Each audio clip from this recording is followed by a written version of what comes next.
ജോലിയൊക്കെ കഴിഞ്ഞ് ഞങ്ങളിങ്ങനെ ഒട്ടുമിക്ക നേരങ്ങളിലും ഒട്ടിപ്പിടിച്ചിരിക്കാറുണ്ട്. രണ്ടുപേരും ഒറ്റയ്ക്കാക്കിയിട്ട് പറവൂർ പോയ ദിവസം എനിക്ക് ബോറടിച്ച് ഞാൻ പാതി ചത്തു. ഇങ്ങോട്ട് വരുമോന്ന് 1000 ആവർത്തി ഞാൻ ചോദിച്ചിട്ടുണ്ടാവും.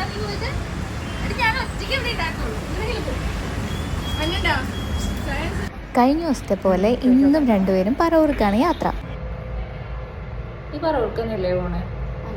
എന്താ എൻ്റെ 2 ട്രൂ ലിപ്സ് കാണാൻ പറ്റും. ആര് പേര് വെളിപ്പെടുത്തി കഴിഞ്ഞ കുഴപ്പമുണ്ടോ? ഓ ഉണ്ടെന്ന്. എൻ്റെ 2 തിങ്സ് ഒരുപോലെയല്ലേ? സുഖമില്ല. രാഹുലിന്റെ തേങ്ങ മേടിച്ചു തരൂല. ചോയ്ക്ക് മേടിച്ചു തരും. കൂടെ ഒരു ഫുഡ് ബ്ലോഗർ ഉള്ളത് കൊണ്ട് രാവിലെ തന്നെ ഇൻസ്റ്റയിലും FBയിലും വാട്സപ്പിലും ത്രെഡിലും സകലമാന ന്യൂസ് ഫീഡിലും ഫുഡ് വ്ലോഗ് വന്ന് കിടക്കും. ഒരു സ്ഥലത്തുനിന്ന് സ്ക്രോൾ ചെയ്ത് സ്കിപ്പ് ചെയ്ത് അടുത്ത സ്ഥലത്തും സ്ക്രോൾ ചെയ്ത് സ്കിപ്പ് ചെയ്ത് കഴിയുമ്പോഴത്തേക്കും നമുക്ക് വിശപ്പിൻ്റെ വിളി വന്നിട്ടുണ്ടാവും. ജോലി സമയത്ത് ഫുഡ് കഴിക്കാൻ പ്രേരിപ്പിക്കണമെന്നുള്ള ഒറ്റ കുറ്റത്താൽ ഞങ്ങൾ 3 പേരും ഇയാളെ അൺഫോളോ ചെയ്യാൻ തീരുമാനിച്ചു. അങ്ങനെ വ്ലോഗ് കണ്ട് പ്രചോദനം ഉൾക്കൊണ്ടുകൊണ്ട് ചേച്ചിമാർ 2 പേരും പറവൂര് ഈ സെയിം റീലിൽ കണ്ട ഡേസി ഡംപ്ലിങ്സിൽ പോയിട്ട് ഏതൊക്കെയോ മോമോസ് കഴിക്കുന്നുണ്ടായിരുന്നു. എന്നാൽ പിന്നെ കഴിച്ചാൽ പോരെ, എന്തിനാ കാണിച്ചു തരുന്നതെന്ന് വെച്ച് കഴിഞ്ഞപ്പോൾ അതിലൊരു ത്രില്ലില്ല കുട്ടി എന്ന് പറയുന്നതും ഈ വീഡിയോയിൽ കാണാം.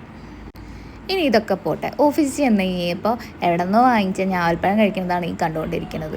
ഇതൊക്കെ ഇപ്പം എന്തിനാണ് എന്നെ വിളിച്ച് കാണിക്കുന്നതെന്നാണ് എനിക്ക് മനസ്സിലാവാത്തത്. പിന്നെ കൂടി ഉണ്ടായിരുന്ന പി ചേച്ചി നീ എന്താ പറവൂർക്ക് വരാഞ്ഞെന്നൊക്കെ ചോദിച്ചേ എന്തൊക്കെയോ ചോദിച്ചിട്ടുണ്ടായിരുന്നു. ആദ്യമൊക്കെ മറന്നുപോയി. ഒട്ടുമിക്ക നേരങ്ങളിലും ചുറ്റിപ്പറ്റി നിൽക്കുന്ന ആളുകൾ പെട്ടെന്ന് അങ്ങോട്ട് 2 ദിവസത്തേക്ക് മാറി നിന്ന് കഴിയുമ്പോൾ നമുക്ക് ശരിക്കും ബോറടിക്കും. പിന്നെ കൂട്ടത്തിലുണ്ടായിരുന്ന ആയുഷു 2 ദിവസം ലീവായിരുന്നപ്പോഴത്തേക്കും വലിയ സുഖമൊന്നും ഉണ്ടായിരുന്നില്ല. പെട്ടെന്ന് വരുമെന്ന് ചോദിച്ചു കഴിഞ്ഞപ്പോൾ കറക്റ്റ് 3:30 എന്ന് പറയുന്ന സമയമുണ്ടെങ്കിൽ ഞങ്ങൾ അവിടെ എത്തിയിരിക്കുമെന്ന് ഉറപ്പും തന്നു. അതുപോലെ തന്നെ വരികയും ചെയ്തു. പണ്ട് പരിചയപ്പെടുന്നതിന് മുമ്പ് ആതിര മനോഹറിൻ്റെ രസിത രജിനെയും രസിത രജിക്കും ആതിര മനോഹറിനെയും കണ്ണെടുത്താൽ കണ്ടുകൂടായിരുന്നു. ഇവരെങ്ങനെയാണ് ഇങ്ങനെ ഭയങ്കരമായിട്ട് കൂട്ടായതെന്നും ഇങ്ങനെ അടയും ചക്കരയായിട്ട് ഒട്ടിപ്പിടിച്ചിരിക്കുന്നതെന്നും എനിക്ക് പലപ്പോഴും സംശയം തോന്നിയിട്ടുണ്ടായിരുന്നു. എപ്പോഴും പറയണ പോലെ ഒരേ അബോധാവസ്ഥയിലുള്ള 3 പേര്.